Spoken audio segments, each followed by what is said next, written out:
Jim Mathews, front and center, please. Good morning, everybody. So I'm going to repeat a little bit of what Peter said earlier. I think the past 2 days have been really terrific. And, you know, you go to a conference like this and everyone stands up on the last day and says, wasn't this great? And everyone says, yes. And it's really reflexive. And I don't want that to be the case. I am genuinely pleased with the way the past 2 days have gone. When I compare that to where we were 4.5 years ago when I got here, I think we have just made tremendous strides. Roger and I were talking at breakfast. We have moved to a place now where they are actively seeking us out. How many people, just show of hands, were asked proactively by the staffer or the member that you met with yesterday, give us some language, give us some data, give us something, right? Look at that. In years past, even when we went to friendly offices, they listened politely but didn't necessarily ask us for things because they didn't see us as a resource. And thanks to your work and your dedication and your seriousness of purpose, and that's important, they now see us as a resource. So you guys deserve a round of applause for that. Because that is the source of influence. And really, congratulations. I thought it was terrific. And 5 sitting senators and a congressman at our reception. I mean, again, that's terrific.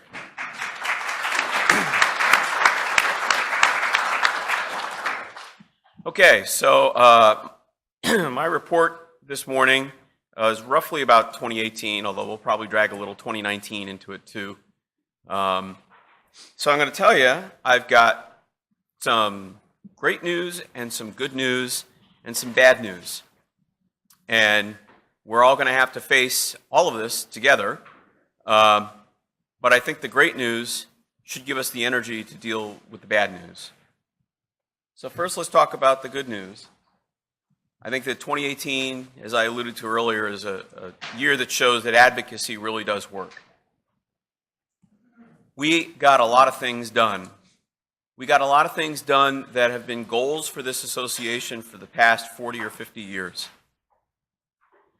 We led the charge against the budget proposal from the Trump administration that would have eliminated the national network. We secured the 2019 funding bill, $2.5 billion for passenger rail. That's more than 40% more than we had seen in previous years. And it's the second year in a row.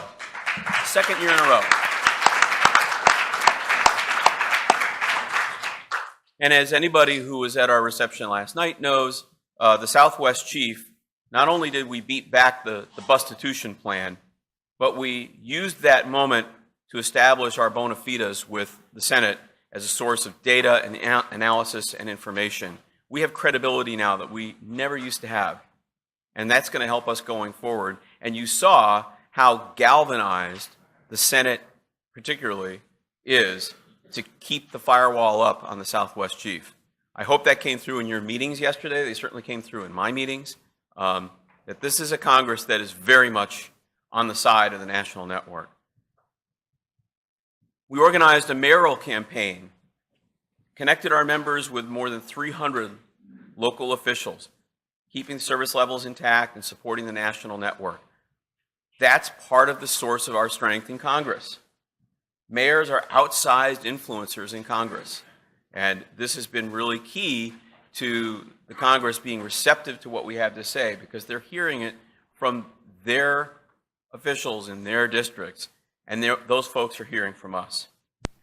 A little wonky, but the D.C. Federal Appeals Court in the on-time performance metrics and standards case, that was a significant win. That was several years in the making.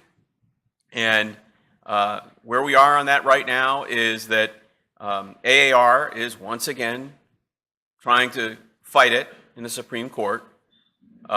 It's funny, they'll spend untold millions of dollars fighting us in federal court and appeals court and even Supreme Court, but they won't just go to the STB and file a preference case. I don't understand that. And in fact, if it's that big a deal, why not just file a preference case? There's a provision in the law that says if you have a problem with Amtrak, you go to STB and you say this is significantly diminishing the effectiveness of our freight operation. But they won't do that. So either it's a problem or it's not. So where we are right now is that AAR has asked the Supreme Court to hear the case. It's called a writ of certiorari, a petition for a writ of certiorari. If the court accepts the case, we stand ready to file our brief.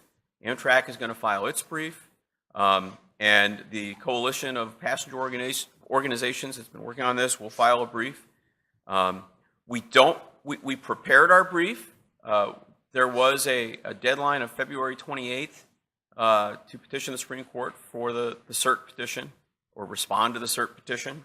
We decided that even though our stuff is prepared, we would not file the end of February because we frankly don't want to draw a lot of attention to it.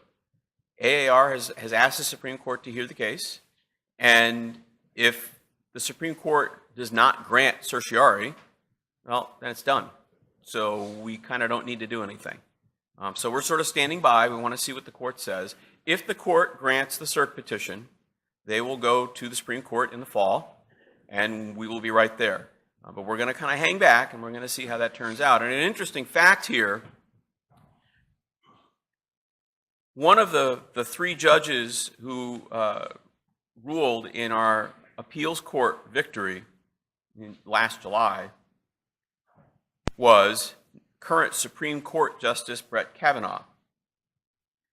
What that means is that if the court grants cert, our case will be heard by 8 justices and not 9. That, in turn, suggests, given the current makeup of the court, that it will wind up in a tie, 4-4. And when you have a tie, everything stands, which means we win. A tie wins for us. So that's how that could all play out, and that's one of the reasons why we're kind of keeping our powder dry on whether we file our petitions or not. But that has been, we spent a lot of time in the background preparing that. We are ready to pull the trigger if we have to. We released a critical white paper on the faulty route accounting. And how many people, I had 7 meetings yesterday. How many people in your meetings had Congress staff or senators ask you about that white paper? Anybody? I know I had it in 4 meetings.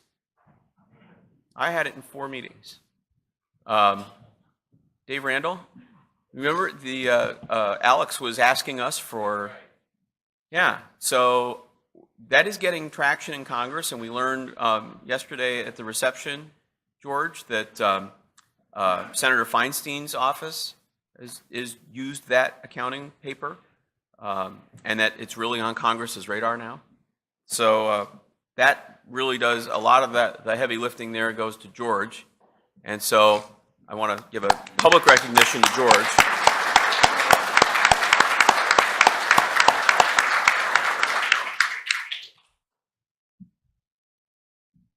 Okay, I don't care if you don't like the hot option. We did ask for it, and they did give it to us. There's more to life than beef tips, that's for sure.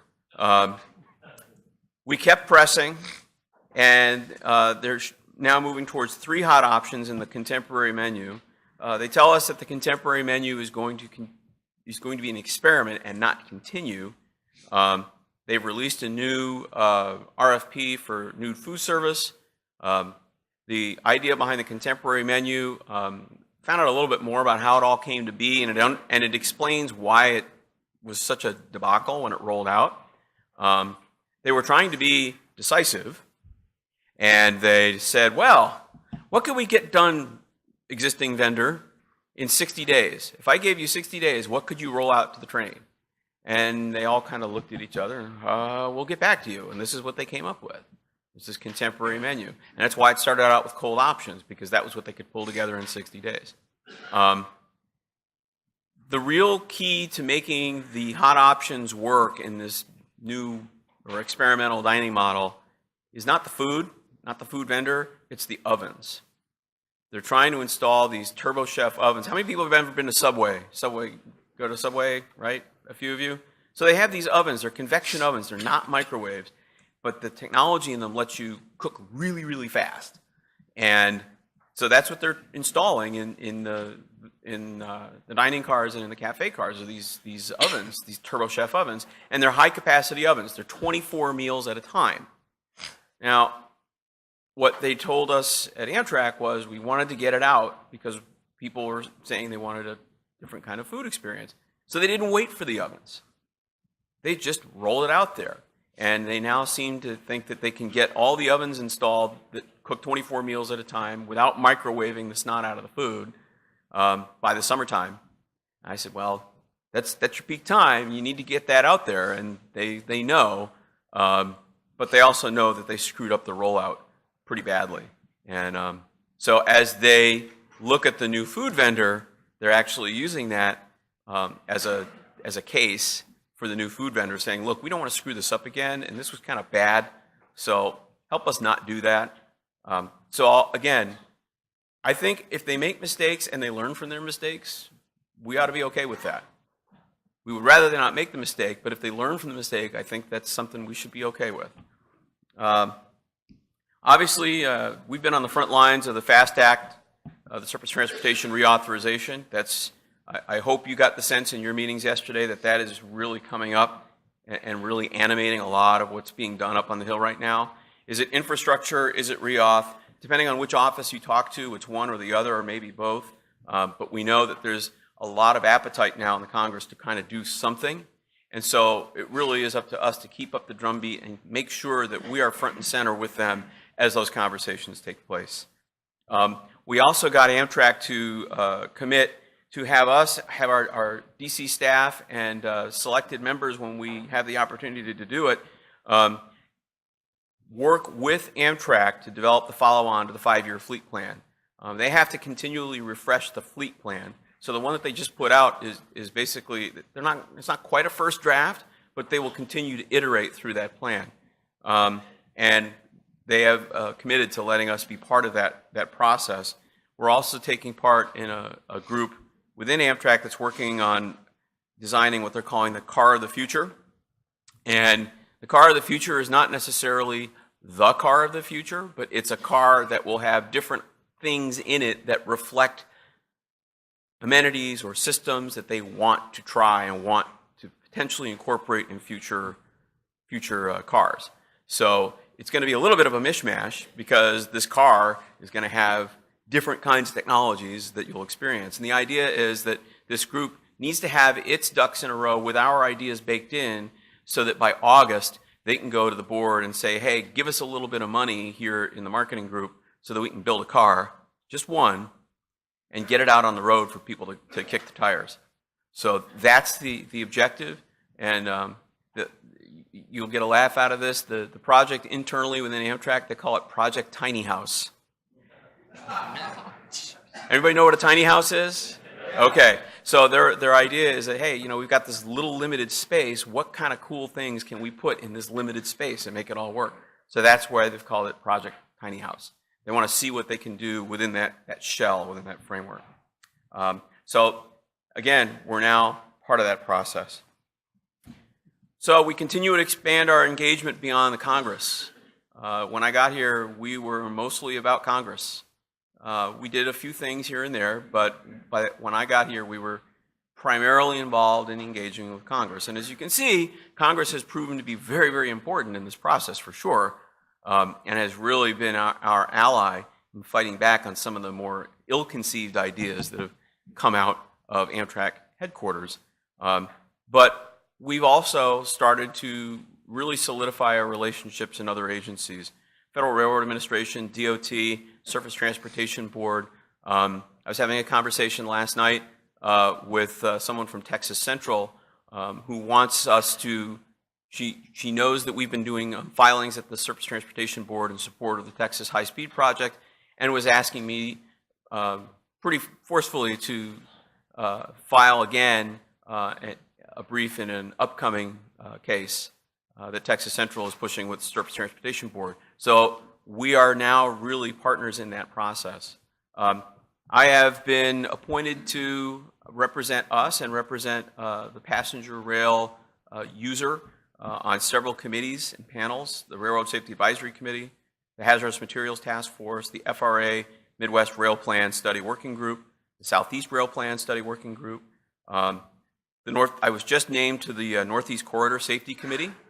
I honestly can't tell you what that's going to be like because I literally was just named to that committee last week. So we have not met yet, but that is another statutorily created committee. I'm presuming it's going to operate in much the way that the Railroad Safety Advisory Committee operates, which is that it's a kind of pre-rulemaking body, so that we kind of divert the rulemaking process and take care of it in a collaborative fashion. I think that's how that's supposed to go, but we haven't had our first meeting yet, so so stay tuned. And I was also named to the National Advisory Committee on Travel and Tourism Infrastructure. That's a mouthful, the NACTI. Some of you were here Sunday when we did the board report, and I talked a little bit about that. This is a mouthful, and I think it's been a little bit unclear to some folks what the NACTI is. But what the NACTI is it brings together senior and CEO level folks from across travel and tourism in the United States. We had Southwest, we had Enterprise Rent-A-Cars, we had the Manchester Airports Group, the cruise line folks, the head of the bus association. So this is all multimodal, and our purpose was to assess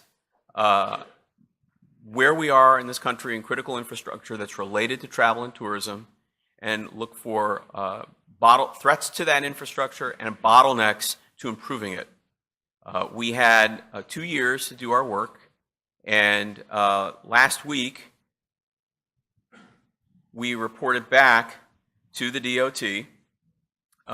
This is a committee of roughly 26 folks, and that's, you'll see my, I don't know why, every time they take a picture, they catch me with the eyes closed. I promise I wasn't asleep. So that's our chair, Rosemarie Andolino. She's the chairman of Manchester Airports Group. That's Dave Harvey from Southwest, and then that's me. And we were briefing, if you'll see on the far end of the slide there, that's Derek Kahn, the Undersecretary for Policy at DOT. And we also had various assistant secretaries. We were supposed to have Secretary Chow, but that day was the day that Congress called her up to testify on the MAX, on the 737 MAX. Derek Kahn once sat on the Amtrak board, so he was not completely unfamiliar. But in any event, I was made the principal drafter of the report. So whether we were writing about airlines or airports or cruises or buses, we needed to make sure that rail was well represented in the list of critical projects, critical infrastructure needs, and as a vital modal partner in the U.S. transportation network. And it helps when you get to be the guy writing the report. I am the only rail person on that committee. Amtrak is not on the committee. And the committee capped its 2 years of work with this presentation and with this report, and we all thought, okay, we're now going to go home. And they asked us to stay on. We've been renominated. I've been renominated and approved. And they've asked us for further input, and they want us to take part in a DOT effort to develop what they're calling a National Transportation Strategic Plan. And this would involve investment across all modes and really incorporating a unified vision of transportation planning for the country so that some of these bottlenecks and disconnects get taken out. As we know, in Washington, things like that get done all the time, and they move very slowly. But nonetheless, I found it very encouraging that DOT was actually willing to talk about something multimodal, because at the beginning of this process 2 years ago, we couldn't even get the modal agencies to come and brief us at the same time. So this is actually a pretty significant change in their behavior. So on the advocacy side, I think that I can report that we are really much better off than we've ever been. We did what we said 4 years ago we were going to do. In 4 years, we have gone from being outside the room and reacting to policy. We said we wanted to be in the room when the policy is being made. We did that. Now, not only are we in the room, we're at the table. We're helping to shape policy. And the reason we're doing that is because of all of your work and the work of the DC staff. It's a partnership, and it's been working very, very well. We've become more aggressive, we've become more analytical, and we've become credible. And I think that that really shows, especially when you consider that a few years ago, as I said, people were just asking us for nothing but being polite and listening to us. Now we're partners. Now we're helping to draft legislation. Now we're helping to infuse policy documents with facts and figures and with the case for rail. So your voices are louder. You are more influential. And you now have a place at the table in transportation policymaking in this country. We have not been there for many, many years. And I think that this is a testament to all the work that you guys have been doing in your communities, that we now have this credibility, this precious asset. Because in Washington, D.C., credibility and influence are what equal access. And we now have that. So I think that's a real win, and it was the culmination of many years of work. So you need to give yourselves a round of applause for that.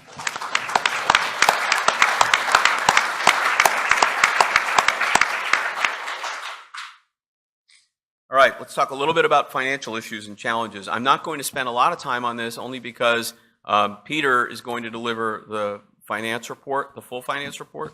But from a sort of 50,000-foot level, we are much better off than we were when I got here on September of 2014. We also face very real challenges, and we are at a crossroads in some very crucial financial areas. Membership dues are up from their low point in 2015. That's good news, but membership dues are just not enough to sustain our work. We've had a great 4 years, 4.5 years. We are louder, we're more influential, we're doing all these great things, but we can't do that when we are 90% dependent on membership dues, particularly when you realize that membership dues have not had a meaningful increase in a long time. We did a very minor increase about 2 years ago. It amounted to an average of 83 cents a month for a typical member. We were concerned at the time that there would be a lot of pushback on raising the dues, but 83 cents a month is just, it's not meaningful. We need to think about a modest, across-the-board dues increase that is a little bit different than 83 cents a month. That would really make a difference, and I think we have to be realistic that in 2019, we can't continue with the same structure that we had in, say, 2000 or the late 90s. Time has moved on, inflation has moved on, costs have moved on, technology has moved on, and we need to think about that. We also need to work on new sources of revenue. Now, you've heard me say this before. We have not really had the right folks on the team to do this well, to go after those new sources of revenue. We need more donor fundraising. Large donors, foundation donors, that kind of thing. Folks that will support our work, organizations that will support our work in a large-scale way. Board members, and this is for all of you guys who are going to raise your hands later today and run for the board. Our board has agreed that board members are going to take on specific individual fundraising responsibility. There is a phrase for most nonprofit boards and charitable boards: give, get, or get off. And I didn't make that up. I kind of wish I had. I think that's really cool. But was that Jim? That was Jim Loomis. Where's Chemo? Where are you? That was you, right? Give, get, or get off. We joke, but seriously, this is a shared responsibility, and board members will have a number that they will be responsible for. They will either give it, they will find a way to get it, or they won't really be able to serve on the board. It's that simple. We need more corporate support from those who benefit from our work. And, you know, in the past, we have thought about folks like Siemens, right, or those folks, and they're fine folks, but how many of you, and I'm not talking about in your previous life, I'm talking about right now, today, specify locomotives? Okay, thank you. So, why would they sponsor us? Why would they do that? No, what we need to do is to work with companies that are, in many ways, like us, companies that are passengers, companies that use the rails, companies that rely on the rails.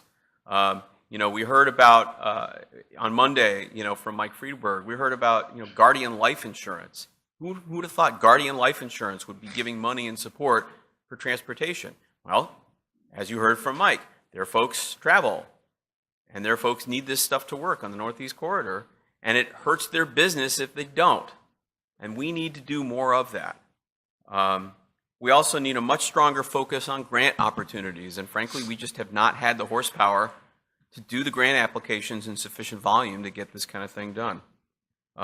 We now do. And we need to get paid for some of the work we do. The Amtrak Customer Advisory Committee, we need to get that model going in other places other than Amtrak. We know that opportunity is out there.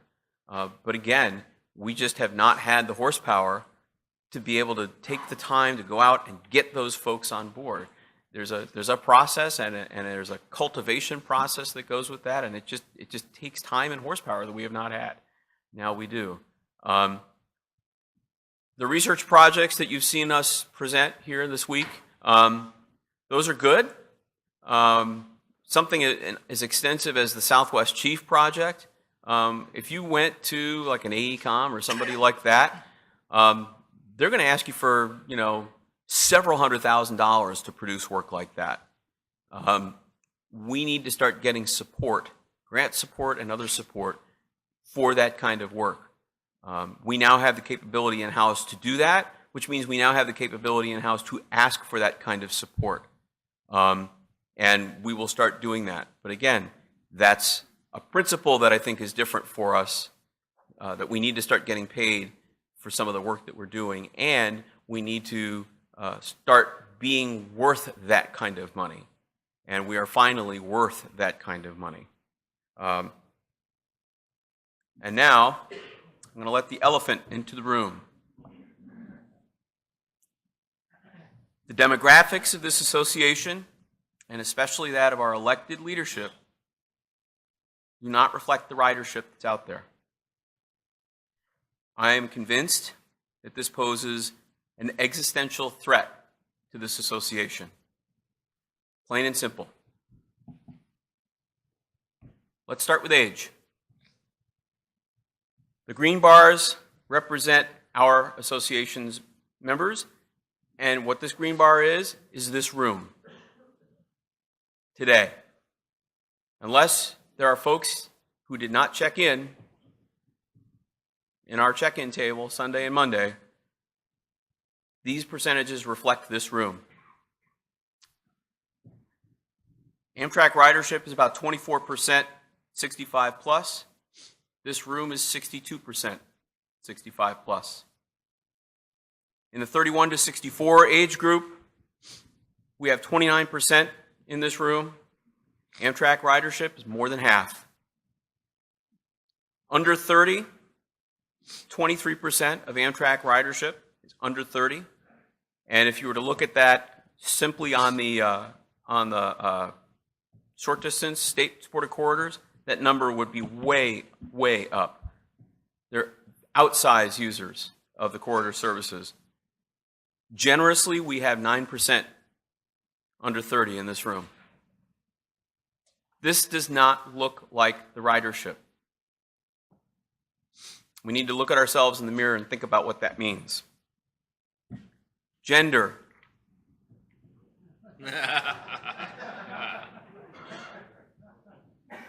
Gender, gang. And I say this as an old, bald, white guy. Okay? This is the one that leaps off the page for me. Overall Amtrak ridership across all business lines is 56% female. The ridership on the long-distance network, on the national network trains, is 63% female. This room is 7% female. And we can be sympathetic, we can be empathetic, that I can claim to represent the needs of a woman traveling alone on a long-distance train. I can say what she says, and I can believe very much that her needs need to be accounted for, but there is no way I can honestly claim to represent that rider. That is a big problem. We had a woman come to the reception last night who we had visit our Beer in Transit event on Monday night. Young woman works for a congressional member. She was very excited, had a great time at Beer in Transit, joined the association, and showed up to the reception last night. It was great. And she said to someone on the team, "Where are all the women?" Yeah, that's right. So that's gender. All right, let's talk about business line. Northeast Corridor, 39% of Amtrak ridership is on the Northeast Corridor. 15% of the folks in this room ride the Northeast Corridor. 47% are on the state corridors, 25% of this room. National network, look at that enormous difference. 14% of the ridership is on the national network. 60% of this room, the national network is their primary business line that they ride. Now, do I ride all three? Yeah, I do. Do some of those folks in those blue bars ride all three? Yeah, they do. But let's be honest as we look at this slide. I want us to look at this slide and look at ourselves in the mirror again and recognize, do we represent the American passenger? Are we the voice of the American passenger? I think we've done a pretty good job of trying to convey the voice of the American passenger, but that only goes so far. Because that gap tells you that our elected leadership, the council and the board, who are all incredibly dedicated people, and we would not be where we are today, and we would not have been able to do all the things that I just rattled off on those slides in the beginning without the council and without the board and without the leadership that you have provided. But we're at a point now where we need to think very seriously about what we do to make the board and the council look more like what the population is that's out there riding the trains. It's a very difficult thing to confront because nobody's saying that you're doing a bad job.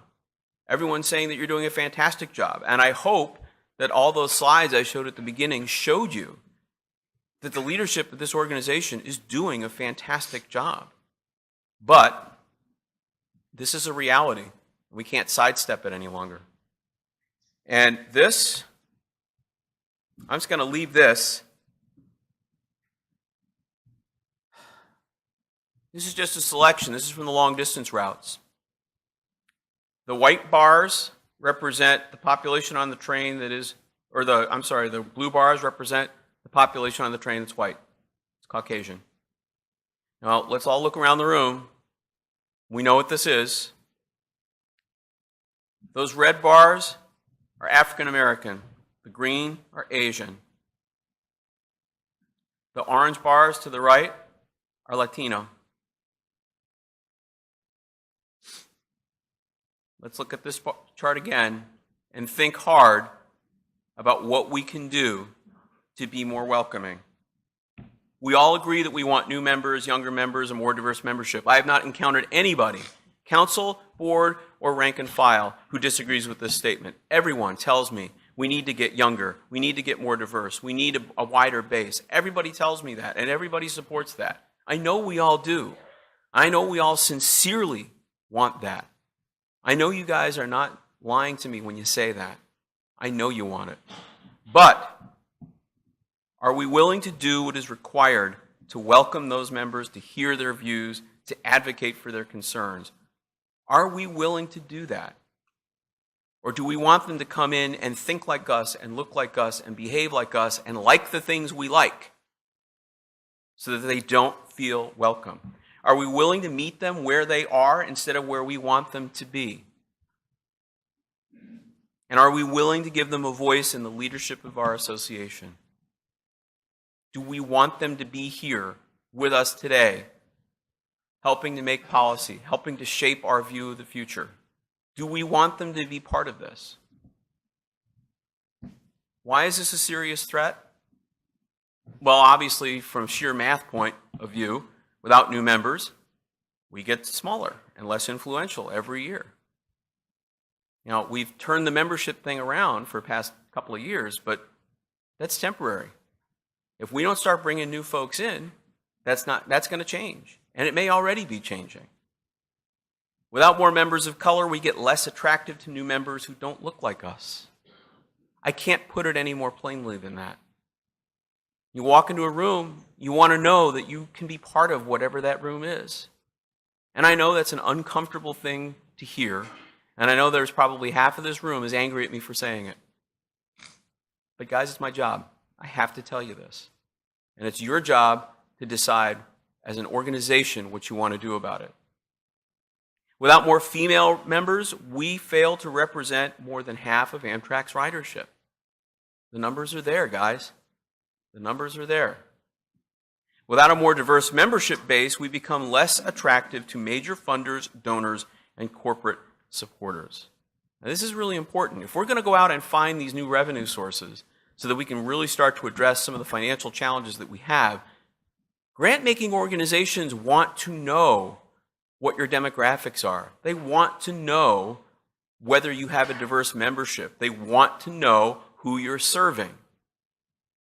And right now, that's a liability for us when we make these grant applications because of the demographics of our association.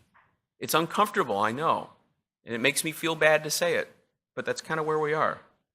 So without change, we are at best a decade away from losing everything that we talked about in those first 4 or 5 slides. Influence and credibility and effectiveness. We will get smaller. We will get quieter. We will lose our influence. We will lose our ability to shape policy. And we will lose our ability to preserve the national network and grow train service in this country, which is what we're doing right now. We are accomplishing things that we have been trying to do for decades. We're on the cusp of it today. And I hope yesterday showed that to you. And yet, without change, we could lose that. We could lose it quickly. We are more influential. We are more relevant. We are more sought after. Thank you for that. But we have to act on these challenges that we face, financial and demographic, if we are to continue in our vital mission.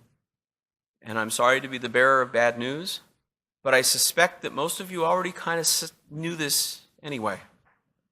And now we have to look at the data and talk about what it means and what we can do about it. We've done a great job. I want us to keep doing a great job. We have to bridge that gap in order to do it.